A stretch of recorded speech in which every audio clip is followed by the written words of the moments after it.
हर कहानी की शुरुआत होती है और कुछ साए कभी नहीं जाते। आज हम लेकर आए हैं 3 ऐसी कहानियां जो आपको रात भर डरा देगी। समुंदर के बीच चुड़ैलों का जहाज, वो मेट्रो जिसका ड्राइवर एक चुड़ैल थी, रडार बेस की चुड़ैलों का राज। अपने कमरे की लाइट्स ऑफ कर दे ताकि अच्छा हॉरर एक्सपीरियंस मिल। अपने हेडफोन लगाइए और दार की शुरुआत होने दीजिए। तैयार हो जाओ। इंडियन लार्ज स्पेस हॉरर चुड़ैल और इंडियन गोस्ट्स हॉन्टेड एक्सपीरियंसेस के लिए। ये है डायनामिक डार्क और ये है आज का एपिसोड 154 की शुरुआत। क्योंकि ऐसा हॉरर एक्सपीरियंस सिर्फ डायनामिक डार्क पार देखने को मिलता है। आज की पहली कहानी है समुंदर के बीच चुड़ैलों का जहाज। समुंदर के बीच एक विशाल लक्जरी क्रूज शिप सालों से अकेला खड़ा था। कभी ये जहाज हजारों पैसेंजर्स की हंसी, म्यूजिक और रोशनी से जगमगाया करता था। लेकिन एक ही रात में सब कुछ बदल गया। अगली सुबह जब रेस्क्यू टीम्स वहां पहुंची तो पूरा शिप बिल्कुल खाली था। ना कोई पैसेंजर मिला, ना कोई क्रू मेंबर। बस टूटी हुई कुर्सियां, खुले हुए दरवाजे और हर जगह अजीब सी खामोशी। इस घटना के बाद इस क्रूज शिप को हमेशा के लिए छोड़ दिया गया। तब से इसके बारे में सिर्फ डरावनी कहानियां ही सुनने को मिलती है।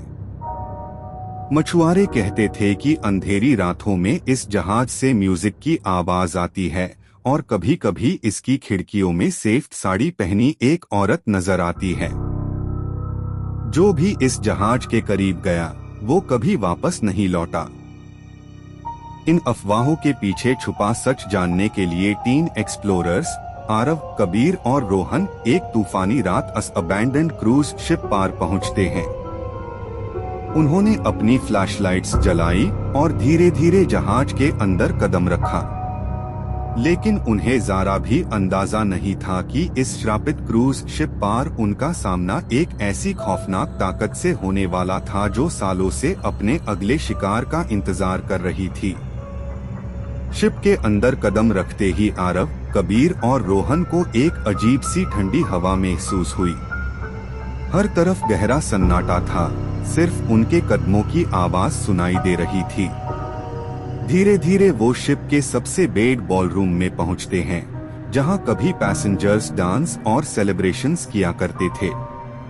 लेकिन अब वो जगह बिल्कुल सुनसान थी। टूटी हुई शैंडलियर्स, धूल से ढाका फ्लोर और पुरानी दीवारें देखकर लग रहा था जैसे सालों से यहाँ कोई आया ही ना हो। तभी अचानक बिना किसी वजह के एक पुराना ग्रामोफोन अपने आप चलने लगता है। धीमी और डरावनी म्यूजिक पूरे बॉलरूम में गूंजने लगती है। म्यूजिक के बीच उनकी नजर बॉलरूम के सेंटर पार पड़ती है, जहां एक इंडियन चुड़ैल सफेद साड़ी पहने धीरे धीरे डांस कर रही होती है। लेकिन वो अकेली नहीं थी, उसके साथ दर्जनों मारे ह्यू डांसर्स भी डांस कर रहे थे। उनके शेर सेड गेल्ड कपड़े फाटे ह्यू थे और उनके चेहरों पर जिंदगी का कोई निशान नहीं था। फिर भी वो सब एकदम परफेक्ट रिदम में उस चुड़ैल के साथ घूम रहे थे, जैसे मौत के बाद भी उनका डांस कभी खत्म ही नहीं हुआ। आरव, कबीर और रोहन छुपछाप उन्हें देखते रहे। अचानक म्यूजिक रुक गया और एक ही पाल में चुड़ैल और सारे मेयर ह्यू डांसर्स ने एक साथ अपना सर घुमाकर उन तीनों की तरफ देख लिया। उसी पाल उन्हें समझ आ गया कि अब अगला डांस उनके साथ होने वाला था। बॉलरूम से बाहर निकलने के बाद आरव, कबीर और रोहन धीरे धीरे शिप के एक बेड डाइनिंग हॉल में पहुंचते हैं। हॉल इतना बड़ा था कि एक वक्त में सैकड़ों पैसेंजर्स यहां डिनर किया करते थे। हैरानी की बात ये थी कि टेबल्स अभी भी पूरी तरह सजी हुई थी। प्लेट्स, ग्लासेस, कैंडल्स और कटलरी बिल्कुल वैसे ही रखे थे जैसे डिनर अभी भी चल रहा हो। लेकिन जैसे ही तीनों थोड़ा और आगे बढ़े, उनके होश उड़ गए। टेबल्स पार बैठे मारे ह्यू पैसेंजर्स अब भी खाना खा रहे थे। किसी के चेहरे से मांस उतर चुका था, किसी की सिर्फ हड्डियां बची थी, फिर भी वो अपनी प्लेट्स से धीरे धीरे खाना उठाकर खा रहे थे। पूरे डाइनिंग हॉल में सिर्फ कटलरी की आवाज गूंज रही थी। तभी हॉल के सबसे अंधेरे कोने से कई इंडियन चुड़ैलें बाहर आने लगी। सबने खून से सानी फटी हुई सेफ्ट साड़ी पहनी हुई थी। उनके लंबे काले बाल चेहरे को ढक रहे थे और उनके लंबे तेज नाखून जमीन पर घिसते हुए आवाज कर रहे थे। वो भी टेबल्स पार बैठ गई और मारे ह्यू पैसेंजर्स के साथ बिल्कुल आम लोगों की तरह खाना खाने लगी। आरव, कबीर और रोहन दार के मारे एक जगह जम गए। उन्हें समझ आ गया कि इस हॉन्टेड शिप पार डिनर कभी खत्म ही नहीं हुआ था। यहाँ मौत के बाद भी हर रात ये खौफनाक दावत चलती रहती थी। डाइनिंग हॉल से बचकर निकलने के बाद आरव, कबीर और रोहन शिप के अपर डेक पार बेन स्विमिंग पूल तक पहुँचते हैं। चारों तरफ गहरा सन्नाटा था। ठंडी हवा चल रही थी और पूल का पानी बिल्कुल शांत था, जैसे उसके अंदर कुछ भी ना हो। पूल के आसपास भी कई मारे ह्यू पैसेंजर्स पड़े थे। कुछ लॉन्च चेयर्स पारदा, कुछ पूल के किनारे गिरे ह्यू थे और सबके चेहरों पर मौत से पहले का खौफ साफ दिख रहा था। रोहन को कुछ अजीब महसूस हुआ। उसने धीरे से अपनी फ्लैशलाइट पूल के पानी में डाली। जैसे ही रोशनी गहराई तक पहुंची, तीनों के होश उड़ गए। पानी के अंदर एक इंडियन चुड़ैल खून से सानी फटी हुई सेफ्ट साड़ी पहने बिल्कुल आराम से स्विमिंग कर रही थी। उसके लंबे काले बाल पानी में लहरा रहे थे और उसका डरावना खून से भरा चेहरा सीधा उनकी तरफ था। लेकिन सबसे डरावनी बात ये थी कि वो अकेली नहीं थी। उसके साथ और 3 इंडियन चुड़ैलें भी पूल के अंदर बिल्कुल आम स्विमर्स की तरह स्विमिंग कर रही थी। कोई पानी के नीचे ग्लाइड कर रही थी, कोई धीरे धीरे एक्सप्लोरर्स की तरफ तैर रही थी और कोई पूल की गहराई में गोल गोल चक्कर लगा रही थी। आरव, कबीर और रोहन समझ गए कि इस हॉन्टेड शिप का स्विमिंग पूल इंसानों के लिए नहीं, चुड़ैले के लिए बना था। स्विमिंग पूल से किसी तरह बचकर आरव, कबीर और रोहन शिप के ब्रिज तक पहुंचते हैं, जहां से कभी पूरे क्रूज शिप को कंट्रोल किया जाता था। टूटा हुआ स्टीयरिंग व्हील, ब्लिंक करती पुरानी कंट्रोल लाइट्स और धूल से ढाका कंट्रोल रूम देखकर लग रहा था जैसे सालों से यहाँ कोई आया ही ना हो। कैप्टन के कैबिन की तलाशी लेते वक्त आरव को एक पुरानी डायरी मिलती है। डायरी के आखिरी पन्ने जल्दी जल्दी लिखे गए थे, जैसे कैप्टन ने अपनी आखिरी सांसें लेते हुए सब कुछ लिखने की कोशिश की हो। उसमें लिखा था कि उस रात सबसे पहले उसने डेक पार सेफ्ट साड़ी पहने एक अजीब औरत को देखा था। कैप्टन को लगा था कि वो कोई मुसीबत में फंसी पैसेंजर है, लेकिन जैसे ही वो उसके पास गया, उससे एहसास हुआ कि वो इंसान नहीं, एक इंडियन चुड़ैल थी। डायरी की आखिरी लाइन पढ़ते ही तीनों के रोंगटे खड़े हो गए। उसमें लिखा था, मैं इस शिप से कभी बाहर नहीं जा पाऊंगा। जैसे ही आरव ने डायरी बैंड की, कैप्टन की कुर्सी धीरे धीरे घूमने लगी और उस पर बैठा कैप्टन का मारा हुआ चेहरा उनकी तरफ मुड़ गया। तब उन्हें समझ आ गया कि कैप्टन सिर्फ मारा नहीं था, अब वो भी इस हॉन्टेड शिप का हमेशा के लिए हिस्सा बन चुका था। कैप्टन के ब्रिज से निकलने के बाद आरव, कबीर और रोहन किसी तरह शिप से बाहर निकलने के लिए मेन डेक की तरफ बढ़ते हैं। अब उनका सिर्फ एक ही मकसद था, किसी भी तरह इस हॉन्टेड शिप से जिंदा बाहर निकलना। जैसे ही वो मेन डेक पार पहुंचते हैं, उनके कदम अचानक रुक जाते हैं। जो नजारा उनके सामने था, उसने उनकी सारी उम्मीद खत्म कर दी। पूरे क्रूज शिप की हर बालकनी पार, हर फ्लोर पार और हर अंधेरे कोने में इंडियन चुड़ैलें खादी थी। कुछ छुपछाप एक्सप्लोरर्स को देख रही थी, कुछ धीरे धीरे मुस्कुरा रही थी और कुछ शिप के हर हिस्से पर ऐसे खादी थी जैसे वो सालों से वही रह रही हो। आरव, कबीर और रोहन समझ गए कि ये शिप कभी खाली नहीं हुआ था। जिनके बारे में लोग सोचते थे कि वो सब गायब हो गए, वो सब अब भी इसी शिप का हिस्सा थे। ये क्रूज शिप सिर्फ एक अबैंडन्ड जगह नहीं थी, ये इंडियन चुड़ैले का घर बन चुका था। और अब तीनों एक्सप्लोरर्स भी उसी घर के नए मेहमान बन गए थे। आज की दूसरी कहानी है वो मेट्रो जिसका ड्राइवर एक चुड़ैल थी। शहर के नीचे एक बहुत बड़ा अंडरग्राउंड मेट्रो डिपो सालों से बंद पड़ा था। कभी यहाँ रोज हजारों पैसेंजर्स और मेट्रो ट्रेन्स की आवाज गूंजती थी, लेकिन अब सिर्फ अंधेरा और सन्नाटा था। कहा जाता था कि एक रात इस डिपो की एक पूरी मेट्रो लाइन अचानक गायब हो गई थी। ना कोई एक्सीडेंट मिला, ना कोई सर्वाइवर, बस उस रात के बाद वो मेट्रो कभी वापस नहीं आई। डिपो में काम करने वाले कई लोग भी उसके बाद लापता हो गए।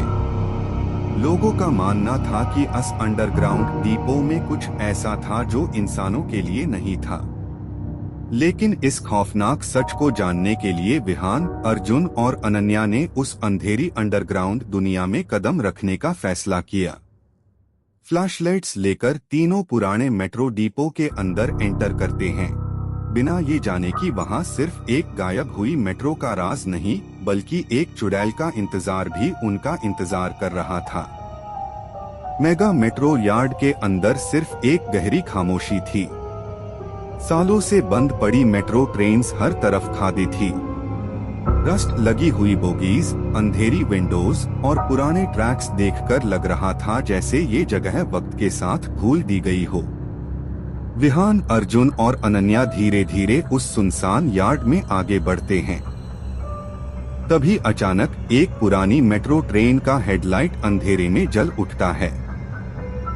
सालों से बंद पड़ी वो ट्रेन बिना किसी वजह के एक्टिव हो जाती है।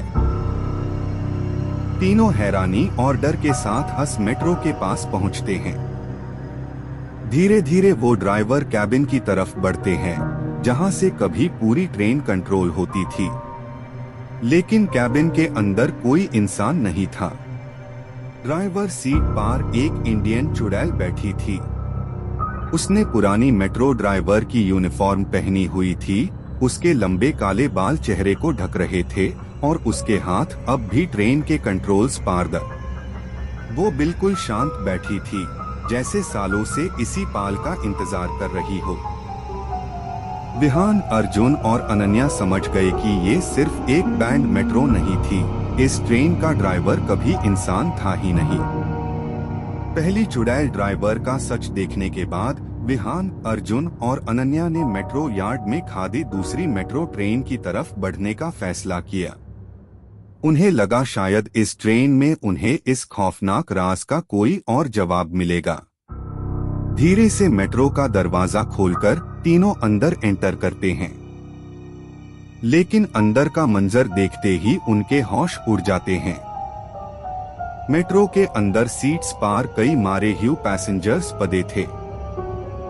कुछ अपनी सीट्स पार जमे हुए, कुछ एक दूसरे की तरफ देखते हुए मायल, जैसे सफर के बीच में किसी दरवनी चीज ने उनकी जान ले ली हो। पूरी मेट्रो में मौत का सन्नाटा था। विहान, अर्जुन और अनन्या समझने लगते हैं कि ये सिर्फ एक अबैंडन्ड ट्रेन नहीं थी, ये एक ऐसी मेट्रो थी जहां सफर करने वाले लोग कभी अपनी मंजिल तक नहीं पहुंच सके। लेकिन सबसे ज्यादा दर्वनी बात अभी बाकी थी। जब उन्होंने अलग अलग मेट्रो ट्रेन्स के ड्राइवर कैबिन्स की तरफ देखा, तो हर कैबिन में एक अलग इंडियन चुड़ैल बैठी थी।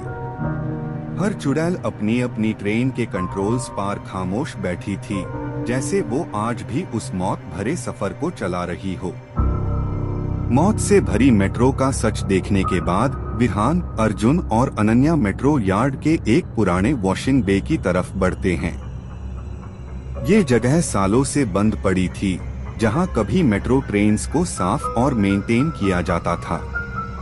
वॉशिंग बे में खादी पुरानी मेट्रो ट्रेन्स धूल, जैन और गंदगी से भरी हुई थी। ऐसा लग रहा था जैसे वक्त यहाँ सालों पहले रुक गया हो। तभी अचानक बिना किसी के टच किए वॉशिंग सिस्टम एक्टिवेट हो जाता है। तेज पानी की धारें चलने लगती है और एक पुरानी मेट्रो ट्रेन खुद साफ होने लगती है। विहान, अर्जुन और अनन्या हैरानी के साथ उस मेट्रो के पास जाते हैं, लेकिन जैसे ही वो अंदर देखते हैं उनके होश उड़ जाते हैं। मेट्रो की सीट्स पार कई इंडियन चुड़ैलें चुपचाप बैठी थी। वो बिल्कुल शांत थी, जैसे किसी नए सफर के शुरू होने का इंतजार कर रही हो। लेकिन सबसे दर्दनाक बात ये थी कि उन चुड़ैलों के बीच कुछ मारे हुए पैसेंजर्स भी बैठे थे, जैसे ये मेट्रो अब भी किसी खौफनाक जर्नी के लिए तैयार हो रही हो। वॉशिंग बे के खौफनाक सच के बाद विहान, अर्जुन और अनन्या डिपो के पुराने कंट्रोल रूम की तरफ बढ़ते हैं। ये जगह सालों से बंद पड़ी थी। धूल से भरे कंसोल्स, पुराने कंप्यूटर्स और खराब पड़े मॉनिटर्स देखकर लग रहा था जैसे यहाँ सब कुछ खत्म हो चुका हो। लेकिन जैसे ही अर्जुन पुराने सिस्टम को एक्टिवेट करता है, अचानक कंट्रोल रूम के सारे मॉनिटर्स एक साथ ऑन हो जाते हैं। स्क्रीन पर एक के बाद एक मेट्रो ट्रेन्स का स्टेटस दिखने लगता है। तीनों एक्सप्लोरर्स हैरानी से स्क्रीन्स को देखते हैं। हर मॉनिटर पर अलग अलग मेट्रो ट्रेन्स का लाइव व्यू आ रहा था। लेकिन सबसे दर्दनाक बात ये थी, हर मेट्रो के ड्राइवर कैबिन में एक इंडियन चुड़ैल बैठी हुई थी। वो चुपचाप कंट्रोल्स संभल रही थी, जैसे पूरा मेट्रो सिस्टम अब भी उनके इशारे पर चल रहा हो। विहान, अर्जुन और अनन्या को समझ आ जाता है कि ये डिपो कभी बंद हुआ ही नहीं था। ये सिर्फ एक अबैंडन्ड जगह नहीं थी, ये अब भी जिंदा था। और आईएसी चलाने वाली इंसान नहीं, चुड़ैलें थी। कंट्रोल रूम का खौफनाक सच देखने के बाद विहान, अर्जुन और अनन्या बिना एक पाल गवाए डिपो से बाहर निकलने के लिए प्लेटफॉर्म की तरफ भागते हैं। उन्हें लगता था कि अगर वो जल्दी निकल गए तो शायद अपनी जान बचा लेंगे। लेकिन तभी पूरे मेट्रो डिपो में एक साथ तेज आवाज गूंज उठती है। एक के बाद एक सारी अबैंडन्ड मेट्रो ट्रेन्स खुद स्टार्ट हो जाती है। अंधेरे टनल्स में मेट्रो इंजन्स की गरज गूंजने लगती है और पूरा डिपो हिलने लगता है। फिर अचानक हर मेट्रो ट्रेन के डोर्स धीरे धीरे खुलने लगते हैं। हर ड्राइवर कैबिन में एक इंडियन चुड़ैल खादी थी, जो सीधा विहान, अर्जुन और अनन्या की तरफ देख रही थी। और जैसे ही उन्होंने प्लेटफॉर्म की तरफ नजर डाली, दोनों तरफ धीरे धीरे और भी इंडियन चुड़ैलें नजर आने लगी। कुछ ही पालन में पूरा प्लेटफॉर्म चुड़ैले से भर चुका था। विहान, अर्जुन और अनन्या समझ गए कि वो किसी अबैंडन्ड मेट्रो डिपो में नहीं, बल्कि चुड़ैले के अपने राज में आ गए थे। ये मेट्रो डिपो कभी इंसानों के लिए था, लेकिन अब नहीं। आज की अंतिम कहानी है रडार बेस की चुड़ैलों का राज। पहाड़ों के बीच बना एक बहुत बड़ा मिलिट्री रडार बेस सालों से बंद पड़ा था। कभी यहाँ देश की सुरक्षा के लिए 24 घंटे सर्वेलेंस होती थी। लेकिन एक रात अचानक बेस से सारा कम्युनिकेशन हमेशा के लिए बंद हो गया। जब रेस्क्यू टीम वहां पहुंची, पूरा बेस बिल्कुल खाली था। ना कोई सोल्जर मिला, ना कोई ऑफिसर, सिर्फ छोड़ी हुई military jeeps, band control rooms और चुपचाप घूमता हुआ रडार एंटेना। उस रात के बाद इस रडार बेस को हमेशा के लिए सील कर दिया गया। तब से कोई भी वहां ज्यादा देर टिक नहीं पाया। इसी खौफनाक राज का सच जानने के लिए कियरा, इशिता और नैना उस सुनसान मिलिट्री रडार बेस में एंटर करती है। लेकिन उन्हें बिल्कुल अंदाजा नहीं था कि वो एक ऐसी जगह में कदम रख चुकी है जहां इंसानों की ड्यूटी खत्म हो चुकी थी और चुड़ैले की शुरू हो चुकी थी। कियरा, इशिता और नैना धीरे धीरे मिलिट्री रडार बेस के कंट्रोल रूम में पहुंचती है। चारों तरफ पुराने मिलिट्री कंप्यूटर्स, टूटे हुए मॉनिटर्स, कम्युनिकेशन पैनल्स और धूल से ढके रडार कंसोल्स पड़े थे। सालों से यहाँ किसी इंसान के होने का कोई निशान नहीं था। तीनों एक्सप्लोरर्स संभल कर हर कोने की तलाशी लेती है। सब कुछ बिल्कुल खामोश था, सिर्फ हवा की हल्की आवाज सुनाई दे रही थी। तभी अचानक बिना किसी के टच किए पुराना रडार सिस्टम खुद एक्टिवेट हो जाता है। कंट्रोल रूम की लाइट्स हल्की हल्की ब्लिंक करने लगती है और रडार स्क्रीन धीरे धीरे ऑन हो जाती है। स्क्रीन पार एक ग्रीन रडार स्वीप घूमना शुरू होता है। पहले सब कुछ नॉर्मल लगता है, लेकिन कुछ ही पल बाद एक अननोन सिग्नल स्क्रीन पार ब्लिंक करने लगता है। कियरा, इशिता और नैना को पहले लगा कि शायद कोई एयरक्राफ्ट या मिलिट्री व्हीकल होगा, लेकिन सिस्टम पार कोई आइडेंटिफिकेशन नहीं आती। ना कोई फ्लाइट नंबर, ना कोई मिलिट्री को। उन्हें तब समझ आता है कि ये सिग्नल आसमां से नहीं आ रहा था। ये सिग्नल इसी रडार बेस के अंदर मौजूद किसी अनजानी चीज का था। कंट्रोल रूम में दिख रहे अननोन सिग्नल का सोर्स जानने के लिए कियरा, इशिता और नैना उसकी लोकेशन की तरफ बढ़ने लगती हैं। रडार स्क्रीन बार बार बेस के एक ही हिस्से की तरफ इशारा कर रही थी। तीनों एक्सप्लोरर्स अंधेरे मिलिट्री कंपाउंड से गुजरते हुए उस जगह पहुंचती है जहां बेस का सबसे बड़ा रडार टावर खड़ा था। उसके ऊपर लगा जायंट रडार डिश अब भी धीरे धीरे घूम रहा था, जैसे सालों बाद भी किसी चीज को ढूंढ रहा हो। हवा और तेज होने लगती है। चारों तरफ अजीब सन्नाटा छा जाता है। तभी अचानक आसमां में बिजली चमकती है। उस एक पाल की रोशनी में कियरा, इशिता और नैना की नजर रडार टावर के नीचे जाती है और उनके होश उड़ जाते हैं। वहां एक इंडियन चुड़ैल बिल्कुल छुपछाप खादे थी। उसकी नजर सीधी तीनों एक्सप्लोरर्स पार थी, लेकिन वो जरा भी नहीं हिली। अगले ही पाल अंधेरा वापस छा जाता है, लेकिन रडार स्क्रीन पार वो सिग्नल अब भी ब्लिंक कर रहा था। तब उन्हें समझ आया, ये मिलिट्री रडार एयरक्राफ्ट या मिसाइल्स को डिटेक्ट नहीं कर रहा था। ये रडार चुड़ैले को ढूंढ रहा था। रडार टावर के नीचे दिखने वाली उस खौफनाक चुड़ैल के बाद कियरा, इशिता और नैना बेस के अंडरग्राउंड बंकर की तरफ बढ़ती है। भारी लोहे का दरवाजा मुश्किल से खुलता है और तीनों धीरे धीरे बंकर के अंदर उतारती है। अंदर हर तरफ सन्नाटा था। टूटी हुई मिलिट्री टेबल्स, कम्युनिकेशन इक्विपमेंट और इमरजेंसी लाइट्स सालों से बंद पड़े थे। लेकिन कुछ ही कदम आगे बढ़ते ही तीनों के कदम रुक जाते हैं। जमीन पर कई मारे हुए सोल्जर्स पड़े थे। ऐसा लग रहा था जैसे वो अपनी आखिरी ड्यूटी के दौरान किसी अनजानी चीज का सामना करते हुए वही गिर गए हो। एक टेबल पार धूल से ढाकी एक मिलिट्री फाइल रखी थी। कियरा उसे खोलती है। वो उनकी फाइनल मिशन रिपोर्ट थी। रिपोर्ट में लिखा था कि रडार सिस्टम ने उस रात एक अननोन टारगेट को बहुत पहले हाई डिटेक्ट कर लिया था। बेस को हाई अलर्ट पार भी रख दिया गया था। लेकिन सबसे दर्दनाक बात ये थी, सोल्जर्स कभी समझ ही नहीं पाए कि रडार ने आखिर किस चीज को डिटेक्ट किया था। और शायद जब तक उन्हें सच का पता चला तब तक बहुत देर हो चुकी थी। अंडरग्राउंड बंकर में मिली फाइनल मिशन रिपोर्ट पढ़ने के बाद कियरा, इशिता और नैना दोबारा कंट्रोल रूम की तरफ लौटती है। अब उनके दिमाग में सिर्फ एक ही सवाल था, आखिर इस रडार का असली काम क्या था।